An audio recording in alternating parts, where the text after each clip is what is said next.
Hello, it's Ramsey Dewey over here in Shanghai, China. Welcome to another edition of Q&A with the Coach. Today we have a question from our friend Frank, who says, 2 questions. Question number 1, do you think weight training is beneficial or even essential for MMA, or is it a detriment? If it is essential, should one train for high reps or high weight? Oh, Frank, you must be new to this channel because I talk about strength training, weight training all the time, and I am heavily in the affirmative for it. Yes, combat sports athletes of all kinds should do strength training. What kind of strength training? High reps, high weight. Yes, you should periodize your training to include both high weight and high reps, because those serve different functions. You want to build optimal strength, and you also want to build muscle endurance. You want muscular adaptation for a variety of activities, because that's what a fight is. It is a variety of movements. So, mix it up a bit. Question number 2. Do you think real statistical analysis, things like logical models, regressions, and even attempts at scientific experimentation, testing techniques under lab conditions, for example, should play a bigger role in MMA than it does? Are there any books you would recommend on this? That's a great question, Frank. It's a fascinating question. As far as I know, there are no books that I would recommend on that topic, because as MMA is a fairly new sport, unfortunately, there is not a great deal of empirical data about it yet. I would love to see MMA put under the microscope, as you were suggesting. I did a podcast with my friend Robert Sothman. It's actually a 2-part podcast, one of the longer ones I did. Check it out on the podcast playlist on my channel. Again, Robert Sothman, and this is something we discuss at length, about how most other professional sports are studied this way. They're looked at through the lens of empirical data, through laboratory analysis, if you will, under a microscope, to try to figure out the nitty-gritty details of how to win and how to do it better. However, with mixed martial arts, we're still in the realm of bro science, in the stone age of bro science, if you will, which is unfortunate. And one of the reasons for that is because there are so many seemingly uncontrollable variables. Now, fighting is simple, but it's dynamic. And the fact that it is dynamic and the positions change so much, and so much about those changes is unpredictable, makes it so difficult to examine. Now, as far as health and human performance, that is something that we can and should look at from a scientific standpoint.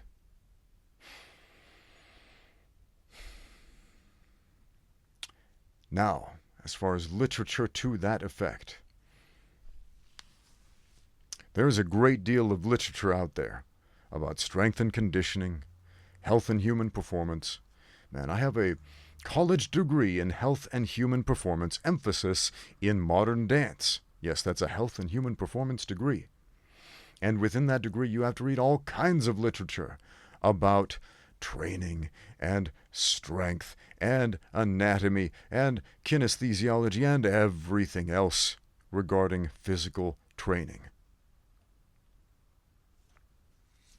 And there's a great deal of information out there that is considered true and scientific and accurate and empirical, and yet a great deal of it is highly contradictory to everything else that is published.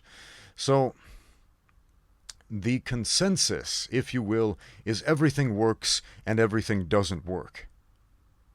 Yeah, it's confusing, man. Let's simplify it a little bit. Let's simplify it a lot, actually. Let's look at powerlifting. Not even all of powerlifting. Let's just look at one lift. Let's look at the squat. Type in to the Google search engine after you're done watching this video, how to do a squat, or powerlifting squat tutorial, something like that. And watch a few of those videos. You'll find some commonalities. You'll find some similar cues in most of them. but you'll also find a bunch of contradictory information. And a lot of this contradictory information is coming from well-respected authorities in the subject of squatting. And remember, this is just one exercise, one movement. And some of those disagreements come in terms of, as you mentioned, should we focus on high volume sets or high weight sets? And that's just the tip of the iceberg in terms of the arguments people are having online regarding what is empirically understood about squatting. Now, let's expand that into all of the movements that comprise mixed martial arts, or can potentially comprise mixed martial arts. How do we scientifically, categorically, encyclopedically jot that down in a way that is helpful? That's a tough one, man. In my experience as a coach, it is very, very difficult to make broad prescriptions for everybody, because people are as dynamic as individuals in the ways that they differ, one from another, as the movements of a fight are dynamic in and of themselves. And so as a coach, I find it much easier to take a personal approach, examine each fighter as an individual, and prescribe to each individual what seems best for them. Now, I wish I could find that magic book with all the answers.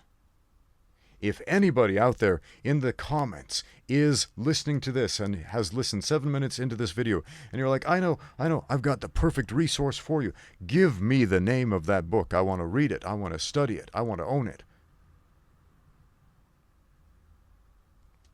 In the meantime, if you have other questions for the next edition of Q&A with the Coach, please leave them in the comments down below or email me at ramseydewey@gmail.com. Thank you for watching.